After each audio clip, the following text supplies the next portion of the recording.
लाहौल और स्पीति, हिमालय की ये दोनों घाटियां करीब 14,000 स्क्वायर किलोमीटर में फैली हैं। अछूती, अपराजित। इस इलाके में तापमान -20 डिग्री सेल्सियस तक पहुंच जाता है और साल में करीब 7 महीने तक सर्दियों की बर्फ से सारे रास्ते बंद हो जाते हैं।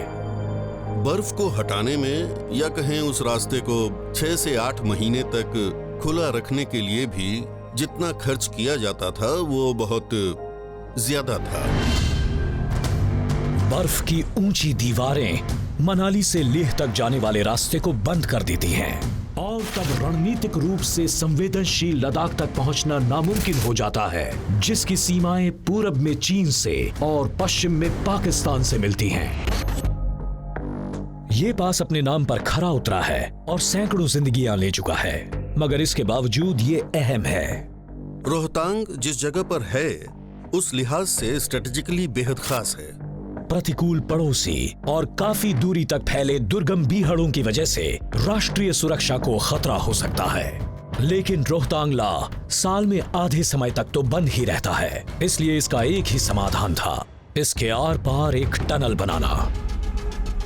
रोहतांग टनल उस पहाड़ का सीना चीरकर उसके पार जाएगी और तब दक्षिण में मनाली से लेकर उत्तर में लाहौल और स्पीति तक का एक 9.02 किलोमीटर लंबा रास्ता बनेगा, जो किसी भी मौसम में काम आएगा। ये कीलोंग के रास्ते मनाली और लेह के बीच की दूरी करीब 46 किलोमीटर कम कर देगा और इस सफर में 3 से 4 घंटे कम भी लगेंगे। ये दुनिया में ज्यादा ऊंचाई पर बनने वाली सबसे लंबी रोड टनल होगी। ये एक बहुत ही एम्बिशियस प्लान है जो नए मिलेनियम में बनाया गया और इसके लिए साथ आए थे बचपन के 2 दोस्त, लाहौल में रहने वाले अर्जुन गोपाल और भारत के पूर्व प्रधानमंत्री अटल बिहारी वाजपेयी। लेकिन 1 दशक तक परियोजना शुरू नहीं हुई और मोदी सरकार के आने पर ही इसने आवश्यक गतिशीलता पाई। अब समय था इस मिशन की कामयाबी के लिए एक टीम बनाने का। 1960 में बनी इंडियन आर्म फोर्सेस की बॉर्डर रोड्स ऑर्गेनाइजेशन इस चुनौती का सामना करने के लिए तैयार थी। उसके पास वो क्षमता और काबिलियत थी कि भारत के 2 दूर दराज के इलाकों को जोड़ सके और ऊंचे पहाड़ों और दुर्गम दर्रों के बीच से रास्ता बना सके। समय के खिलाफ चल रही ये रेस अपने आखिरी दौर में थी और भारत को इंतजार था अपने मॉडर्न मार्वल का।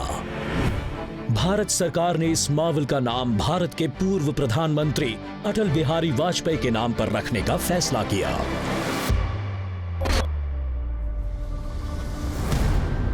एक दशक की अविश्वसनीय बाधाओं को पार करते हुए बनी अटल टनल अब तैयार है।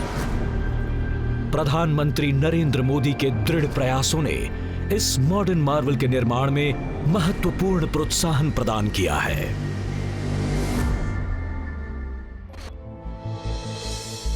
और वो ऐतिहासिक दिन भी आ गया।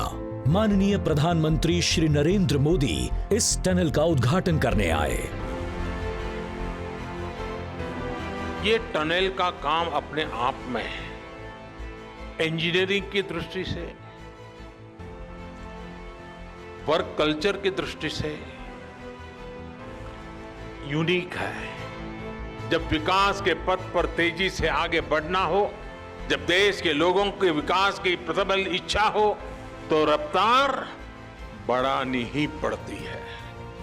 सिर्फ 6 साल में हमने 26 साल का काम पूरा कर लिया।